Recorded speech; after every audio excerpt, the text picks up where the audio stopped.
So yung magandang tanghali sa atin mga ka-EX5 VMI. So ngayon may panibagong testing na naman tayo for fuel consumption and siguro check din natin yung power consumption.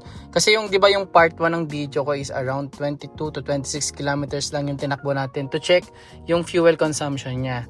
So ngayon babiyahe ako from Lipa, Batangas going to Alabang Town Center, around 55 kilometers yung range niya.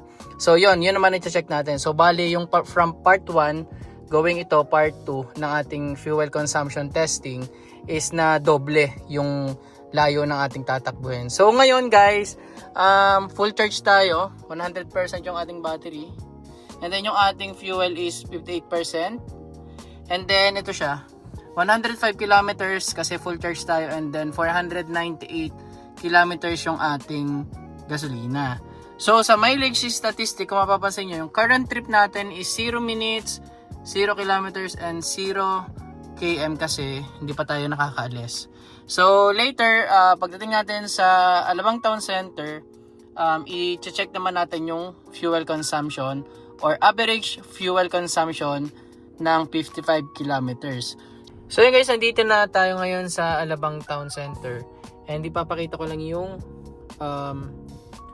result ng ating current trip.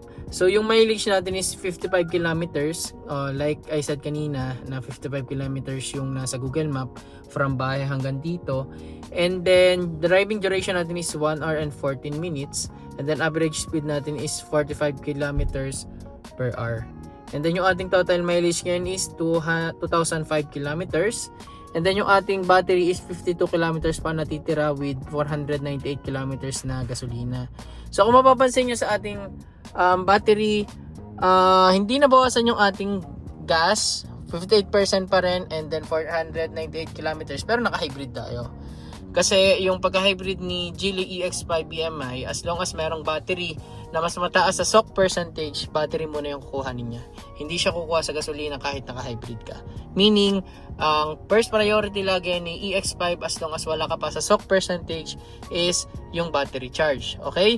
So may natitira pa tayong 52 kilometers na battery with 62% na percentage. Okay?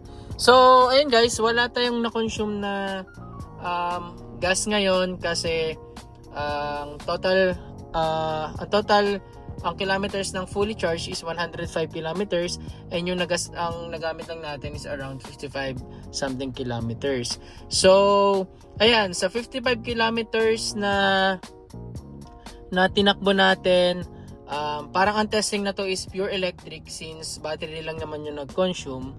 So ito yung nabawas, around 50 yun, parang ganun din, 50 plus kilometers. Kasi ang mileage natin is 55 kilometers, and then yung ating natitira is 51 kilometers. Okay? So pag tinignan natin dito, yan yung current trip natin, save nung pinakita ko kanina. And then yung ating power consumption is ito, 11.1 kilowatts per 100 kilometers. Pero dito ang lumalabas is 4.5 kilowatts per 100 kilometers. But since around 55 kilometers lang yung ating tinakbo, so hindi natin makukuha yung exact. Bali ang result lang, or ang nakuha lang nating result dito is yung from 105 fully charged kilometers na range ni EX5 sa 55 kilometers na tinakbo natin, ito yung natira. Around 52 kilometers to nung dumating tayo, nabawasan lang dahil bukas yung aircon natin.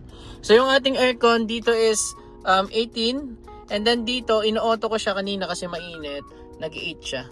8 yung fan, and then 18 dito. So medyo gumamit tayo ng aircon during the trip.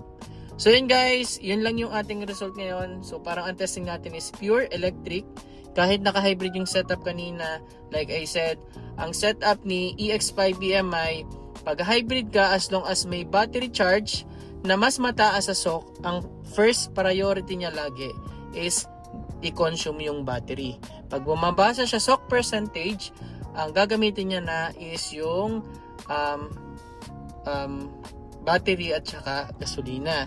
But since 40% yung ating SOC, 40% yung ating SOC, Hindi siya umabot kasi meron pa tayong natitirang 62%. Kaya sa hybrid setup ng 55 kilometers na tinakbo natin, pure battery lang po yung na-consume. So matipid pa rin.